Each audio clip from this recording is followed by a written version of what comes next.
இந்த சுற்றுப்பயணம் வந்து திமுகவுக்கு வந்து ஒரு மிகப்பெரிய சேதாரத்தை ஏற்படுத்தி இருக்குன்னு சொல்றாங்க. ஏன்னா நேற்று காலையிலே வந்து ஸ்டாலின் வந்து ஒரு ட்வீட்டை வந்து போடுறாரு, அறிக்கை வந்து கடிதமா யாரோ ஒருத்தர் அதுல தாக்குறாருல அந்த வார்த்தைகள்ல, அது விஜய் தான் அப்படின்னு சொல்லிட்டு ரொம்பவே தெளிவா சொல்றாங்க. விஜய் அப்படின்னு நம்ம அதை புரிஞ்சுக்கிறோம். என்ன கேட்டா சிஎம் அவர்கள் அப்படி ஒரு விஷயத்த சொல்ல வேண்டியது இல்லை. கட்சி இருக்கக்கூடிய 2ஆம் கட்ட தலைவர்கள் 3ஆம் கட்ட தலைவர்கள் அதை பேசலாம், ரியாக்ட் பண்ணலாம். ஏன்னா அவங்க தான் பப்ளிக்ல போவாங்க. பிரஸ் கேள்வி கேட்கும்போது விஜய் இப்படி பேசிக்க அவங்க பதில் சொல்ல இல்லை, நான் பதில் சொல்ல விரும்புறேன்னு சொல்ல முடியாது. எதிர்கொண்டு தான் ஆகணும் போது அவங்க பேசலாம். மற்றபடி தனியா சிஎம் கிட்ட இருந்து வரக்கூடிய அறிக்கையில இப்படி ஒரு சிலையிடையாக அது சொல்ல வேண்டிய அவசியம் இல்லைங்கிறதா என்னுடைய கருத்து. அது என்னாங்கன்னா அது விஜயோட வலுவை தான் அதிகமாகும். விஜய்க்காக சிஎம் ரியாக்ட் பண்றாரு அப்படிங்கிறது விஜய்க்கான சக்சஸ் தான் நான் பாக்குறேன்.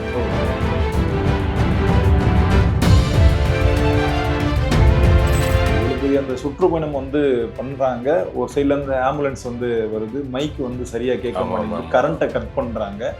இதெல்லாம் திட்டமிட்டு நடக்கிறதா இல்ல யாராவது நெருக்கடிகள் வந்து கொடுக்குறாங்க? இந்த மைக் விஷயத்த நம்ம விட்டுறலாம். மற்ற இந்த ஆம்புலன்ஸ் விஷயம் இருக்குல்ல, சோ இது திட்டமிட்டு நடக்குதா யதார்த்தமா நடக்குது நமக்கு தெரியல, உண்மையாவே நமக்கு தெரியல. புரியுது.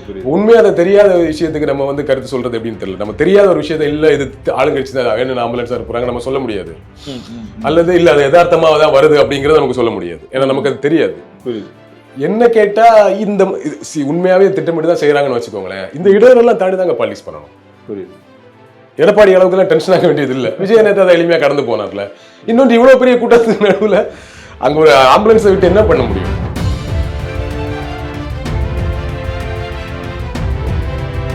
சினிமா உலகில் சின்சியாரிட்டி, பங்க்சுவாலிட்டி, டெடிகேஷன்ல ரொம்ப முக்கியமான உதாரணம். அந்த ஒரு என்டர்டெய்னர் ஆக்டர் கூட எவ்வளவு சின்சியரா இருக்காரு பாருங்க.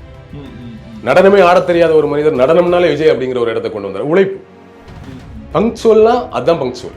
காலைல 7 மணி ஷூட்டா 6:45 மேக்கப்போட ஸ்பாட்ல இருப்பேன். 9 மணி ஷூட்டா 8:45 மேக்கப்போட ஸ்பாட்ல இருப்பேன். இவ்வளவு சின்சியரா இருக்க ஒரு மனிதர் இவங்க சொல்ற மாதிரி தீய பழக்கங்கள்லாம் இருந்தா அவர் எப்படி காலையில எழுந்திரிச்சு 7 மணிக்கு ஷூட்டிங் ஸ்பாட்ல போய் உட்காருவாரு?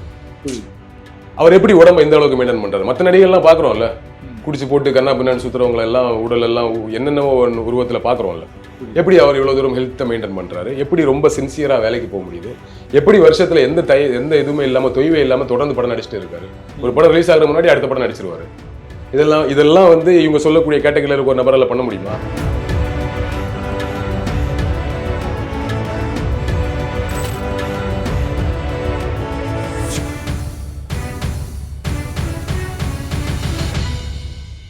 சார் வணக்கம். வணக்கம். எப்படி இருக்கீங்க? ரொம்ப நல்லா இருக்கேன். நேற்றைய தினம் வந்து தமிழ்நாடு ஸ்தம்பிச்சு போன ஒரு சுற்றுப்பயணத்தை பார்த்துருந்தோம். எப்படி பாக்குறீங்க விஜயோட இந்த சுற்றுப்பயணத்தை? ஒரு பெரிய எதிர்பார்ப்போட இருந்தது. விஜய் இப்ப சுற்றுப்பயணத்தை ஆரம்பிக்க போறாரு. நம்ம முன்னாடியே தகவல்கள் வந்துட்டு இருந்தது. அபிஷியலா அனௌன்ஸ் பண்ணதுக்கு அப்புறம் அந்த எதிர்பார்ப்பு அதிகமாயிடுச்சு. பெரிய கூட்டம் வரும்னு எதிர்பார்த்தது தான், மாற்றுக்கிறது இல்லை. பட் கூட்டத்தை தாண்டி ஒரு பெருங்கூட்டம், எதிர்பார்ப்பை எல்லாம் தாண்டி ஒரு பெரிய கூட்டம் வந்துருச்சு. அதுலயும் குறிப்பா ஏர்போர்ட்ல இருந்து அவர் அந்த பகுதிக்கு வர்றதுக்கான 4.5 மணி நேரம் 5 மணி நேரம் இருக்குல்ல, அதெல்லாம் வந்து நினைத்து பார்க்க முடியாத அளவுக்கு பெரிய கூட்டம். ஸோ ஒரு சுற்றுப்பயணத்தோட முதல் நாளே சக்சஸ் தான். என்ன கேட்டா அது ஒரு பெரிய மகிழ்ச்சியையும் எனர்ஜியையும் விஜய்க்கும் தமிழக வெற்றி கழகத்துக்கும் கொடுத்துருக்குன்னு தான் நம்புறேன். ஆக்சுவலா விஜய் சாரே சொல்லியிருப்பாரு, இதுதான் கரியரின் உச்சம், விட்டுட்டு வரேன்னு சொல்லுவார். இப்ப அதை நம்ம எல்லாருமே வந்து கண்கூடா பார்க்க முடியுது. நிறைய பேர் வந்து சொன்னாங்க விஜய் வந்து பணையர் விட்டு வெளியே வர மாட்டாரு அப்படின்ற மாதிரி நிறைய விமர்சனங்கள் வந்து வச்சாரு. அது மட்டும் இல்ல இந்த வீக்கெண்ட் அரசியல் வந்து பண்றாரு அப்படின்ற மாதிரி சொன்னாங்க. அவர் அந்த ஒரு நாள் வந்ததுக்கே அந்த ஒட்டுமொத்த அந்த திருச்சியுமே வந்து ஸ்தம்பிச்சு போயிருக்குன்னு சொல்லலாம். அவ்வளவு பெரிய அந்த கூட்டத்தை விட அந்த அலைகடல்னு சொல்லலாம். இது எல்லாத்துக்கும் ஒரு முற்றுப்புள்ளியை வந்து விஜய் வச்சிருக்காரு, நம்ம எடுத்துக்கலாமா? இல்ல என்ன கேட்டா பர்சனலி அவர் வாரத்துக்கு ஒரு நாள் வர்றதுல எனக்கு உடன்பாடு இல்லை. அவர் டெய்லி வரணும் தான் நான் சொல்லுவேன். அஸ் அ ஜெர்னலிஸ்டா அவரோட சந்திப்பு, மக்களை சந்திக்கிறது டெய்லி வரணும். வண்டியில நின்றுட்டு பேசி போறது மட்டும் இல்லாம களத்துல இறங்கணும், மக்களோட மக்களா நடக்கணும், நிறைய அமைப்புகளை சந்திக்கணும், சங்கங்களை சந்திக்கணும், அவங்களோட கோரிக்கைகளை கேட்கணும், அவங்களோட இஷ்யூஸ் என்னன்னு தெரிஞ்சுக்கணும். போது அவருக்கு தமிழக களச்சூழல் பத்தி இன்னும் நிறைய விஷயம் தெரிய வரும். அது எல்லாமே அவருக்கு உதவும். எலெக்ஷன்ல பேசுறதுக்கும் பிரச்சாரத்துல பேசுறதுக்கும் அந்த இஷ்யூஸ் எல்லாம் உதவும் கூட. ஸோ அப்படித்தான் நான் எதிர்பார்க்கிறேன். பட் அவங்க இதை ஒரு ஸ்ட்ராட்டஜியா யூஸ் பண்றாங்க. தினசரி வந்துட்டு நம்ம டெய்லி பேசிட்டே இருக்கும்போது ஒரு 10 நாள் 15 நாளைக்கு அப்புறம் அது ஒரு ரெகுலர் ஃபார்மேட் ஆயிடும். அது ஒரு நியூஸாவே மாறாது. 10-11 மாதிரி வெறும் தலைப்பு செய்தியா மட்டும் வந்துடும். இந்த மீடியா கவரேஜும் இந்த இம்பார்ட்டன்ஸும் கிடைக்காது. ஸோ அவங்க இது ஒரு ஸ்ட்ராட்டஜி யூஸ் பண்றாங்க. ஸ்ட்ராட்டஜி பாலிடிக்ஸ் தான் இன்னைக்கு நடந்துட்டு இருக்கு. எல்லாருமே அப்படிதான் நடந்துட்டு இருக்கும்போது இதுவும் தப்பு இல்லை. ஸோ இப்போ என்ன ஆகுது, நீங்க வந்து வாரத்துக்கு ஒரு நாள் தான் வரீங்க அப்படின்னா இந்த வாரத்திலிருந்து நேற்று இன்னைக்கு நாளைக்கு ஒரு 3-4 நாள் இதுவே செய்தியா இருக்கும், டிபேட்டா இருக்கும், விவாதமா இருக்கும். அதுக்கப்புறம் அடுத்த வாரம் என்ன பேச போறாரு, எந்த ஊருக்கு போறாரு என்னங்கிற டாக் வர ஆரம்பிச்சிடும். ஸோ கிட்டத்தட்ட 3 மாசம் அவர் வந்து மீடியா முழுக்க நிறைஞ்சிருப்பாரு. அது அவருக்கு ஒரு பெரிய மக்கள் மத்தியில என்னப்பா ஃபுல்லா விஜய், எங்க போனாலும் விஜய் கூட்டம், என்னது இது ஃபுல்லா விஜயா தான் இருக்குங்கிறது. அந்த செய்திகள் என்ன ஆகும்னா அவருக்கு இருக்கக்கூடிய செல்வாக்கை இன்னும் மிகைப்படுத்தியே காட்டும். அந்த பெர்செப்ஷன் வந்து பயங்கரமான செல்வாக்கு போல இருக்குங்கிற மாதிரி ஒரு பெர்செப்ஷன் கிரியேட் ஆகும். எலெக்ஷனுக்கு முன்னாடி உருவாகக்கூடிய பெர்செப்ஷன் பாலிடிக்ஸ் ரொம்ப ரொம்ப முக்கியம். ஸோ அந்த ஒரு ஸ்ட்ராட்டஜில வேலை செய்யறாங்க. ஸோ அந்த வகையில நான் அதை பாசிட்டிவா பாக்குறேன். பட் என்ன பர்சனலா கேட்டா அவர் வரணும்னு தான் சொல்லுவேன், டெய்லி வரணும் தான் சொல்லுவேன். இப்போ டெய்லி வந்தா நேற்று ஒரு நாளே அந்த டிராஃபிக் ஜாம்லாம் கண்ட்ரோல் பண்ண முடியல. அப்போ இதே டெய்லியா வந்தா இன்னும் அந்த போக்குவரத்து நெரிசல்லாம் அதிகமாக தானே இல்ல, டெய்லி வந்து அது நார்மலைஸ் ஆகும். ஏன்னா இப்போ நேற்றே வந்து காவல்துறை வந்து சரியான பர்மிஷன் வந்து கொடுக்கலாம், அந்த எல்லாமே வந்து கையில் எடுக்கல, எல்லாமே இவங்களுடைய தொண்டர்கள் தானே பார்த்துட்டு இருந்தாங்க. ஏன்னா அந்த திருச்சி ஏர்போர்ட்ல இருந்து அந்த திருச்சி மார்க்கெட்டை போறதுக்கு 5 மணி நேரம் ஆயிடுச்சுல. இதே காவல்துறை பண்ணியிருந்தா இந்த பிரச்சனை நமக்கு இல்ல, இந்த சிக்கல் இருக்கு. விஜய் உச்ச நட்சத்திரம்ங்கிறதுனால இந்த ஒரு சிக்கல் இருக்கு. இந்த சிக்கலை வந்து நம்ம இல்லைன்னு சொல்லிட முடியாது. அவர் தினசரி வெளியே வந்தா கண்டிப்பா இந்த ப்ராப்ளம் எல்லாமே இருக்கும். பட் அதையும் தாண்டி அவர் அது அதிகமா வரும்னு தான் நான் நினைக்கிறேன். அவர் மக்களை தொடர்ச்சியா சந்திக்கணுங்கிறதா ஒரு பொலிட்டீஷியன்ஸ் தான் செய்யணும்னு நினைக்கிறேன். அந்த ஒரு ஆங்கிள் சொல்றேன். பட் இந்த நீங்க கேட்ட மாதிரி இந்த நடைமுறை சிக்கலை நான் வந்து இல்லைன்னு சொல்லல, அது இருக்கும். பட் அதை ஹேண்டில் பண்ண வேண்டிய கடமை காவல்துறைக்கு தான் இருக்கு. முடிந்த வரைக்கும் அதிகமாக்கலாம். தினசரி இல்லைனாலும் இதை அதிகமாக்கலாம். இதை எப்படி இன்னும் அதிகமா மக்களை சந்திக்கிறதுக்கு என்ன பண்றது அப்படின்னு பார்க்கலாம். அப்படி இல்லைன்னா அவர் வாரம் சுற்றுப்பயணத்து போறான்னா வாரத்துல நடுவில் ஒரு நாள் அவர் வந்து இங்க இருந்தே பல அமைப்புகளை சந்திக்கலாம். அந்த மாதிரி பண்ணலாம். நீங்க இந்த சிக்கல் இருக்குன்னா ஆப்ஷன் என்ன யோசிக்கணும். அவர் தனியா போய் ஒரு ஊர்ல கூட தனியா கிளம்பி எந்த அறிவிப்பு இல்லாம போயிட்டு ஒரு ஊர்ல போயிட்டு ஒரு அமைப்பை சந்திச்சுட்டு வரலாம் இல்லையா. மற்ற நாளுக்கு அவருக்கு சினிமா இல்ல, அவருக்கு இப்போ முடிச்சுட்டு தானே இருக்காரு. ஸோ அவருக்கு இன்னும் நிறைய செய்ய முடியும். இல்லை அவர் வழக்கம் போல வேற அமைப்புகளை அவரை நேரடியாக வந்து சந்திக்க சொல்லலாம். இப்போ இந்த நிகழ்வு என்ன ஆயிடுச்சுன்னா அவர் வெளியே வந்த இந்த பிரச்சனை உண்மையே இருக்குல்ல. ஸோ அப்போ வெளியே வர கொஞ்சம் கஷ்டம் தாங்கிறத மக்கள் ஓரளவு புரிஞ்சுப்பாங்க. நம்ம விமர்சனம் பண்ணலாம், ஆனா மக்கள் வந்து வெளியே வந்தா எவ்வளவு கூட்டம் வருது, அப்புறம் எப்படி அவர் வெளியே வர்றது, அவர் வீட்டுல கூட்டு சந்திக்கிறது தான் சேஃப் போல இருக்கு எல்லாருக்குமே அப்படிங்கிற ஒரு எண்ணம் வருது இல்ல. ஸோ அதை ஒரு பாசிட்டிவா யூஸ் பண்ணிட்டு அவர் சந்திக்க நினைக்கக்கூடிய இந்த அமைப்புகள், சங்கங்கள், சின்ன சின்ன இயக்கங்கள் எல்லாத்தையுமே சந்திக்கலாம். அவர் வீட்டுக்கு பனையூருக்கு வர வச்சே சந்திக்கலாம், இல்ல அவர் நேரடியா போய் கூட சந்திக்கலாம், ரகசியமா போய் சந்திச்சுட்டு வந்துடலாம். ஸோ ஏதோ ஒரு வகையில மக்களோடையும் அமைப்புகளோடையும் கனெக்ட்ல இருக்கணுங்கிறதா என்னோட எதிர்பார்ப்பு. அவர் ரோட்ல இறங்கி நடந்து தான் கனெக்ட் ஆகணும் இல்ல, எந்த வகையில எல்லாம் கனெக்ட்ல இருக்கணுமோ அதை கொஞ்சம் அதிகமாக்கணும். இல்லைன்னா இதை மட்டுமே பண்ணிட்டு இருக்காரு அவர் வீக்கெண்ட் பொலிட்டிஷியன் சொல்லுவாங்க இல்லையா. நான் ஒரு அதை ஒரு அறிவுரைன்னு சொல்லிட வேணாம், நம்ம ஒரு சஜஷனா சொல்றேன். ஓகே, இப்போ விஜய் சார் வந்து 6 மணிக்கு மேல எந்த ஒரு பொதுக்கூட்டம் போட மாட்டார், எந்த ஒரு மாநாடும் போட மாட்டார், எங்கேயும் வெளியே வர மாட்டாரு. அவர் வந்து ஒரு குடிகாரர் போலதான் சமீபமா போர்ட்ரேட் பண்ணிட்டு இருந்தாங்க. நேற்று வந்து 12 மணி வரைக்கும் வந்து இருந்தார், அவருக்கு தொண்டர்களும் கூட இருந்தாங்க. அது எல்லாத்துக்கும் ஒரு மிகப்பெரிய ஒரு முற்றுப்புள்ளியை வந்து விஜய் வச்சிருக்காரு நம்ம எடுத்துக்கலாம். ரொம்ப எவ்வளவு ஒரு அபத்தமான ஒரு அவதூறுல அவர் மேல சொல்றது. சினிமா உலகில் சின்சியாரிட்டி, பங்க்சுவாலிட்டி, டெடிகேஷன்ல ரொம்ப முக்கியமான உதாரணம் அவர். அவர் கமல் மாதிரி மிகச்சிறந்த நடிகர் இல்லாம இருக்கலாம், அவர் ஒரு என்டர்டெய்னர் ஆக்டர் தான், அவருமே அதை ஒத்துக்கிறாரு. ஆனா அந்த ஒரு என்டர்டெய்னர் ஆக்டர் கூட எவ்வளவு சின்சியரா இருக்காரு பாருங்க. நடனமே ஆட தெரியாத ஒரு மனிதர் நடனம்னாலே விஜய் அப்படிங்கிற ஒரு இடத்தை கொண்டு வந்தார். உழைப்பு. பங்க்சுவல்னா அதான் பங்க்சுவல். காலைல 7 மணி ஷூட்டா 6:45 மேக்கப்போட ஸ்பாட்ல இருப்பேன், 9 மணி ஷூட்டா 8:45 மேக்கப்போட ஸ்பாட்ல இருப்பேன். இவ்வளவு சின்சியரா இருக்க ஒரு மனிதர், இவங்க சொல்ற மாதிரி தீய பழக்கங்கள்லாம் இருந்தா அவர் எப்படி காலையில எழுந்திரிச்சு 7 மணிக்கு ஷூட்டிங் ஸ்பாட்ல போய் உட்காருவாரு? அவர் எப்படி உடம்ப இந்த அளவுக்கு மெயின்டைன் பண்றாரு? மற்ற நடிகர்லாம் பாக்குறோம்ல, குடிச்சு போட்டு கண்ணா பின்னாடி சுத்துறவங்க எல்லாம் உடல் எல்லாம் என்னென்னவோ உருவத்துல பாக்குறோம்ல.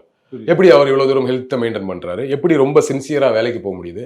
எப்படி வருஷத்துல எந்த இதுவுமே இல்லாம தொய்வே இல்லாம தொடர்ந்து படம் நடிச்சுட்டு இருக்காரு? ஒரு படம் ரிலீஸ் ஆகிற முன்னாடி அடுத்த படம் நடிச்சிருவாரு. இதெல்லாம் வந்து இவங்க சொல்லக்கூடிய கேட்டகரியில இருக்க ஒரு நபரால பண்ண முடியுமா? எத்தனை நடிகர் குடிப்பழக்கத்தினால எல்லாம் அழிஞ்சு பிறந்த பாத்துருக்கோம்ல. சோ அதெல்லாம் சும்மா அதெல்லாம் அப்படிலாம் பேசக்கூடாது, ரொம்ப தப்பு, தனிப்பட்ட அவதூறு. அது உண்மையா இருந்தா கூட சரி, ஏதோ ஒரு சைடுல உண்மை சொல்றாங்கலாம். கொஞ்சம் கூட உண்மை இல்லாத ஒரு விஷயத்த 6 மணிக்கு மேல அவர் வரவே மாட்டாரு அப்படிங்கறதெல்லாம் என்னது? இப்ப நேத்து என்னாச்சு? இப்ப எத்தனையோ படங்கள்ல லியோ மாதிரியான படங்கள், மாஸ்டர் மாதிரியான படங்கள்ல நைட் ஷூட் தான் பண்றாரு. அப்ப அது எப்படி பண்ணாரு? எல்லா நாளும் ஒரு படத்துல 100 நாள் காட்சியா 100 நாள் காலையில 9 மணில 6 மணி வரைக்கும் தான் இருக்குமா? நைட் ஷூட்ல இருக்காதா? ஸ்டண்ட் காட்சியெல்லாம் நைட்ல தான் எடுப்பாங்க இல்ல? சோ அது ஒரு அபத்தமான குற்றச்சாட்டு. அதை நிரூபிக்கணும். இதன் மூலமா அது வந்து பொய்யின் ஆயிருக்குங்கிறதெல்லாம் இல்ல, அது எல்லாருக்குமே தெரியும் அது பொய்ன்ட்டு. சோ அதனால அது ஒரு பொய்யான குற்றச்சாட்டு. இதன் மூலமா அட்லீஸ்ட் அதை நம்புறவங்களுக்கு வேணா அப்படிலாம் இல்லைன்னு புரிஞ்சுச்சுன்னா சந்தோஷம். இந்த சுற்றுப்பயணம் வந்து திமுகவுக்கு வந்து ஒரு மிகப்பெரிய சேதாரத்தை ஏற்படுத்தி இருக்குன்னு சொல்றாங்க. ஏன்னா நேற்று காலையிலே வந்து ஸ்டாலின் வந்து ஒரு ட்வீட்டை வந்து போடுறாரு, அறிக்கை வந்து கடிதமா கொடுக்குறாரு. இந்த 30 விழானா அதை பத்தி பேசியிருக்கலாம், ஏன் விஜயை பத்தி இந்த பேசுறாங்க? கொள்கை இல்லாத ஒரு கூட்டத்தை சேர்த்துட்டு இந்த கூச்சல் இட்டுட்டு அதை வந்து மக்களுக்கு இடையூறு செய்யற கட்சி வந்து திமுக இல்லைன்னு சொல்றாரு. இப்ப அவங்க கட்சி அதை சொன்னாலுமே யாரோ ஒருத்தர் அதுல தாக்குறாருல அந்த வார்த்தைகள்ல, அது விஜய் தான் அப்படின்னு சொல்லிட்டு ரொம்பவே தெளிவா சொல்றாங்க. விஜய் அப்படின்னு தான் நம்ம அதை புரிஞ்சுக்கிறோம். என்ன கேட்டா சிஎம் அவர்கள் அப்படி ஒரு விஷயத்த சொல்ல வேண்டியது இல்ல. கட்சி இருக்கக்கூடிய 2ஆம் கட்ட தலைவர்கள் 3ஆம் கட்ட தலைவர்கள் அதை பேசலாம், ரியாக்ட் பண்ணலாம். ஏன்னா அவங்க தான் பப்ளிக்ல போவாங்க, பிரஸ் கேள்வி கேட்கும்போது விஜய் இப்படி பேசிக்கன்னு அவங்க பதில் சொல்ல, இல்ல நான் பதில் சொல்ல விரும்புறேன்னு சொல்ல முடியாது. எதிர்கொண்டு தான் ஆகணும் போது அவங்க பேசலாம். மற்றபடி தனியா சிஎம் கிட்ட இருந்து வரக்கூடிய அறிக்கையில இப்படி ஒரு சிலையிடையாக அது சொல்ல வேண்டிய அவசியம் இல்லைங்கிறதா என்னுடைய கருத்து. அது என்னாங்கன்னா அது விஜயோட வலுவை தான் அதிகமாக்குது. விஜய்க்காக சிஎம் ரியாக்ட் பண்றாரு அப்படிங்கிறது விஜய்க்கான சக்சஸா தான் நான் பாக்குறேன். பொதுவா திமுக அவ்வளவு சீக்கிரமா வந்து யாருக்கும் ரியாக்ட் பண்ண மாட்டாங்க. ஏன்னா பக்கத்துல ஒருத்தர் 15 வருஷமா கத்திட்டு இருக்கிறாரு, கண்டுக்கிறதே இல்லை. ஸோ ரியாக்ட் பண்ண மாட்டாங்க. பட் ரியாக்ட் பண்ண வேண்டிய இடத்துக்கு விஜயே அவங்கள நகர்த்துறாருன்னு புரிஞ்சுக்கிறேன். இப்ப நேற்றைய அந்த பிரச்சாரத்துல அன்பில் 2 அமைச்சர் இங்க இருக்கிறாங்க, அவர் பேசின விஷயத்த அன்பில் மகேஷ் இன்னைக்கு பேசுறாரு. அவ்வளவு வளர்ச்சித்தங்களை கொண்டு வந்திருக்காங்க, போய் அவரை பார்க்க சொல்லுங்க ஒழுங்கா. இப்ப என்ன ஆகுது, இப்ப நேரடியாக விஜயோட விமர்சனத்துக்கு பதில் சொல்ல வேண்டிய கட்டாயத்தை நோக்கி நகர்றாங்க. சோ இந்த போட்டிய விஜய் விசஸ் ஸ்டாலின், திமுக விசஸ் தாவேகா அப்படிங்கிற மாதிரி ஒரு இடத்தை நோக்கி நகர்த்தணுங்கிறது தான் விஜயோட ஐடியா, தாவேகாவோட ஐடியா. அந்த ஐடியா ஒர்க் அவுட் ஆக ஆரம்பிச்சிருக்குன்னு புரிஞ்சுக்கிறேன். ஓகே. இப்ப நேற்று தினம் விஜய் பேசின அந்த ஸ்பீச் இருக்குல்ல, அதை பத்தி முழுசா என்ன நினைக்கிறேன்? ஏன்னா ரொம்ப பாயிண்ட் அவுட் பண்ணி ஒவ்வொரு விஷயமா வந்து பேசியிருந்தாரு. இப்ப அந்த 505 இந்த வாக்குறுதிகளை வந்து கொடுத்துட்டு இருந்தீங்கல்ல, அதெல்லாம் சொன்னீங்களே செஞ்சீங்களான்னு சொல்லிட்டு கேட்கிறாரு. அந்த கிட்னி திருட்டை பத்தி பேசுறாரு, இந்த மணல் கொள்ளை பத்தி பேசுறாரு. ஒவ்வொரு விஷயத்தையும் பாயிண்ட் அவுட் பண்ணி இங்க விஷயத்த வந்து கேட்கிறாரு. அது மட்டும் இல்லாம நாங்க ஆட்சிக்கு வந்தா என்ன செய்வோன்றதையும் வந்து ரொம்பவே தெளிவா சொல்றாரு. இந்த ஓவரால் ஸ்பீச்சை எப்படி, ஓவரால் ஸ்பீச்சா கண்டென்ட்டா அவர்கிட்ட நம்ம என்ன விமர்சனம் எல்லாம் சொன்னோமோ அதுக்கெல்லாம் பதில் சொல்ற மாதிரி மொத்தமா பேசியிருக்கிறார். ஓகே. திமுக மேல இவர் தீவிரமா விமர்சனம் பண்றது இல்லைன்னு சொன்னோம், ரொம்ப தீவிரமா விமர்சனம் பண்றாரு. அவங்களோட அறிக்கைகளை எடுத்து இதெல்லாம் நீங்க பண்ணலன்னு சொல்றாரு. எந்த தொகுதிக்கு போறாரு அந்த தொகுதியில் இருக்கக்கூடிய பிரச்சனையை அட்ரஸ் பண்றாரு. நாங்க வந்து இந்த விஷயங்களுக்கு எல்லாம் முக்கியத்துவம் கொடுப்போம் அப்படிங்கறதையும் சொல்றாரு. ஸோ ஓவராலா எல்லாத்தையுமே கவர் பண்றாரு. பட் இன்னும் டீட்டெயிலா வேணுங்கிறத என்னுடைய கருத்து. இல்ல இன்னும் டீட்டெயில்னா எப்படி நீங்க கேக்குறீங்க? அதாவது இப்போ வந்தா இதெல்லாம் பண்ணுவோம், இதுலெல்லாம் நோ காம்ப்ரமைஸ், இதெல்லாம் நோ காம்ப்ரமைஸ் சொல்றாருல, அது பத்தாது. இல்ல இப்போ பொய்யான வாக்குறுதிகளை வந்து நான் கொடுக்க மாட்டேன்னு சொல்றாரு. இப்போ ஒண்ணு சொல்லிட்டு நம்ம செய்யாம போக கூடாதுல. இல்ல அது நான் சொல்ல வரல, பொய்யான அந்த டாபிக்கை நான் சொல்ல வரல. நான் எக்ஸ்பெக்ட் பண்றது, போன மாநாடுல பேசினார்ல, மீனவர்கள், வயதானவர்கள், பெண்கள், குழந்தைகள், இவங்களுக்கு தான் நம்ம ஃபர்ஸ்ட் ப்ரியாரிட்டி, விவசாயிகள். அது மாதிரி இதுல வந்து இதெல்லாம் நமக்கு நோ காம்ப்ரமைஸ், இதெல்லாம் நம்ம அப்படி சொல்லக்கூடாது. அது என்ன பண்ண போறீங்க? இப்போ இங்க விவசாயிகளுக்கு பிரச்சனையை அட்ரஸ் பண்ணார்ல, அவங்களுக்கு என்ன செய்ய போறீங்கன்னு சொல்லணும்ல. நான் வந்தவங்களுக்கு எல்லாம் நோ காம்ப்ரமைஸ், ஃபர்ஸ்ட் ப்ரியாரிட்டிங்கிறது ஃபைன். விவசாயிகளுக்கு பிரச்சனை இருக்கு, ஃபைன். அப்போ நான் என்ன பண்ண போறேன், அவங்களுக்கு என்ன பிரச்சனை இருக்குங்கிறத சொல்லணும். விவசாயிகளுக்கு எக்ஸாக்டா என்ன பிரச்சனை இருக்கு, ஒவ்வொரு தொகுதியிலும் ஒவ்வொரு பிரச்சனை இருக்கு. திருச்சியில இருக்க ஒரு விவசாயி மாதிரி கன்னியாகுமரியில இருக்க ஒரு விவசாயி இருக்காது பிரச்சனை. கன்னியாகுமரியில் இருக்கக்கூடிய ஒரு மீனவர் மாதிரி தூத்துக்குடியில இருக்க மீனவருக்கு பிரச்சனை இருக்காது, ராமேஸ்வரத்தில் இருக்கக்கூடிய மீனவர் பிரச்சனை இருக்காது. நிலத்துக்கு ஏற்ற மாதிரி பிரச்சனை மாறும். அப்ப அந்த தொகுதியில எல்லாரும் பொதுவா பேசக்கூடாது, அந்த பிரச்சனை இன்னும் டீட்டெயிலா பேச. இந்த பேச்சு ஓவராலா முன்னாடியோட ரொம்ப பெட்டரா அமைஞ்சிருக்கு. எல்லா ஏரியா டச் பண்ணிருக்காரு, ரொம்ப தீவிரமா அதை நான் வரவேற்கிறேன். பட் இன்னும் டீட்டெயிலா வேணுங்கிறதா, அது வந்துரும் தான் நினைக்கிறேன். இதை நான் ஒரு குறைய விமர்சனமா சொல்லல, இன்னும் எக்ஸ்பெக்ட் பண்றேன்னு சொல்றேன். அது அடுத்தடுத்த இதுல இன்னும் பெட்டரா வந்துரும் தான் நினைக்கிறேன்.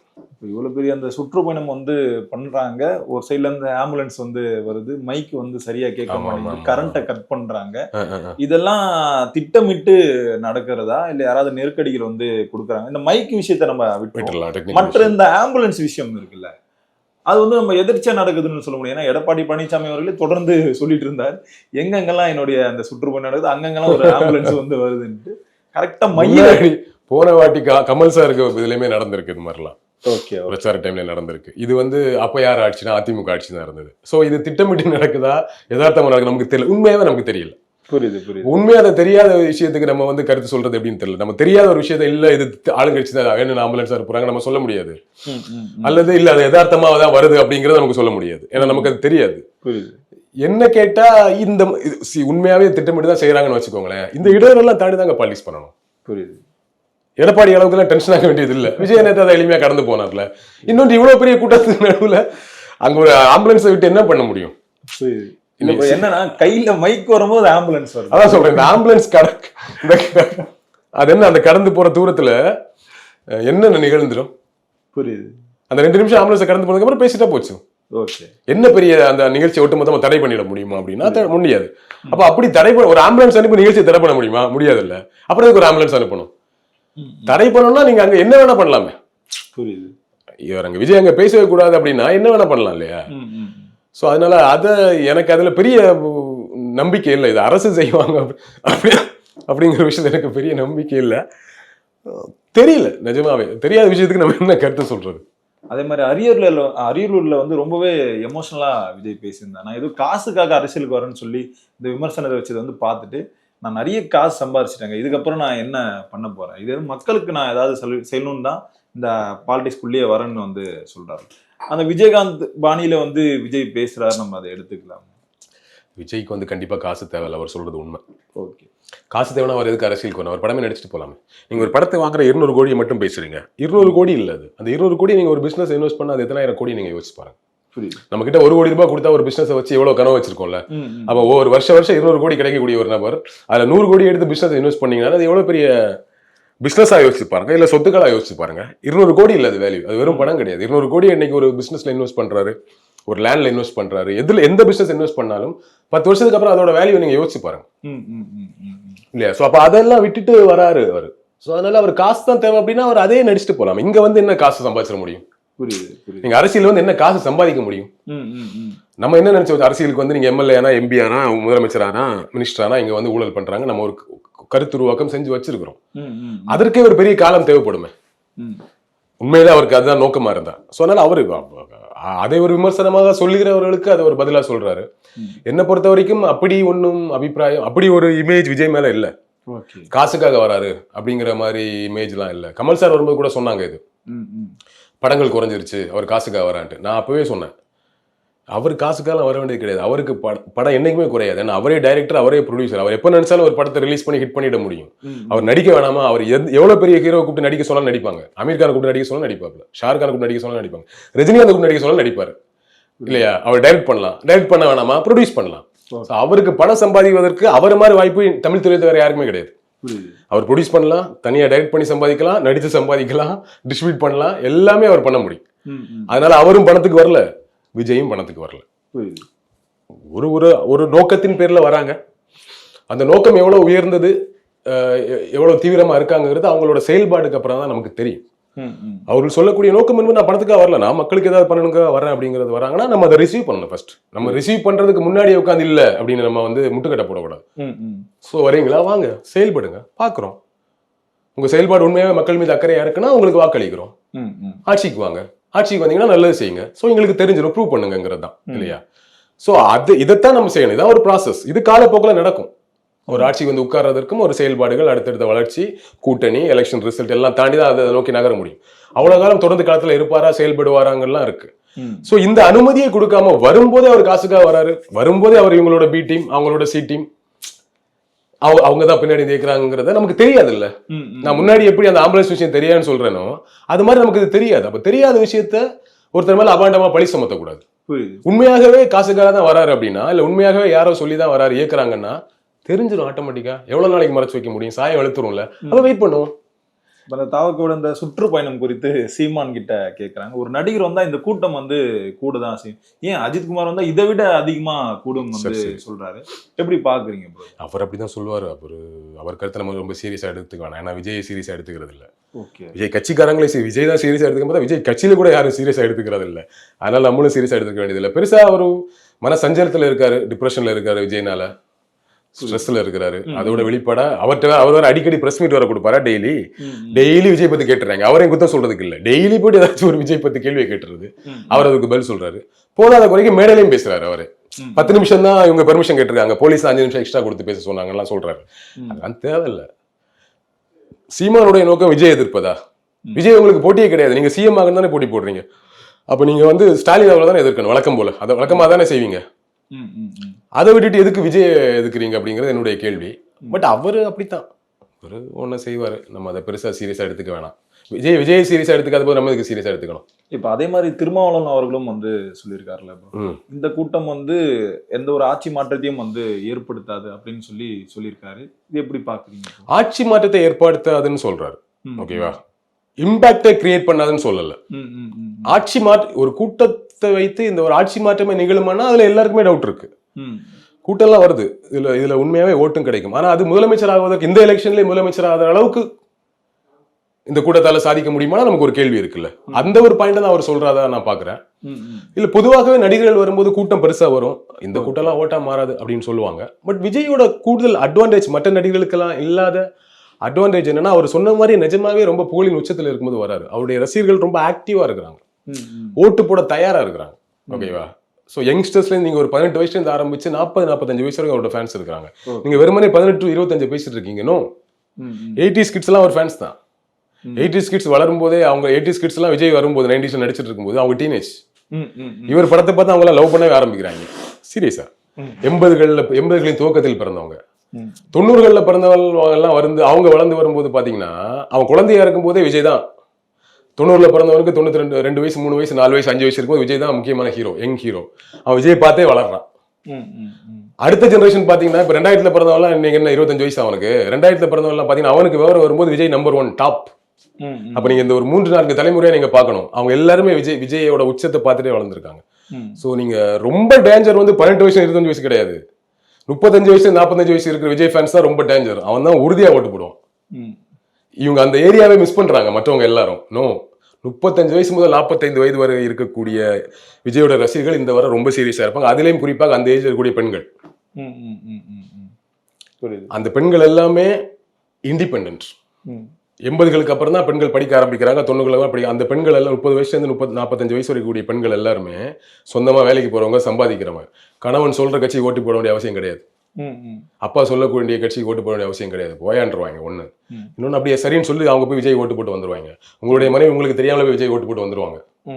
அவருடைய ஒய்ஃப் கன்ஃபார்மா விஜய் ஓட்டு போடுவாங்க. ஆமாவா இல்லையா? இதுதான் எதார்த்தம். அப்ப அந்த 35 வயது முதல் 45 வயது வரை இருக்கக்கூடிய பெண்கள், ரொம்ப குறிப்பா ஆண்கள், அந்த ஏரியா ரொம்ப ரொம்ப டேஞ்சர். அந்த ஏரியால பெரிய வாக்கு சிதற போகுதா நான் புரிஞ்சு வச்சுக்கிறேன். பார்க்கலாம் அப்படின்னு பொறுத்திருந்து பார்ப்போம் என்ன நடக்குதுன்னு. ரொம்ப நன்றிகள், எங்களோட நேரம் நன்றி.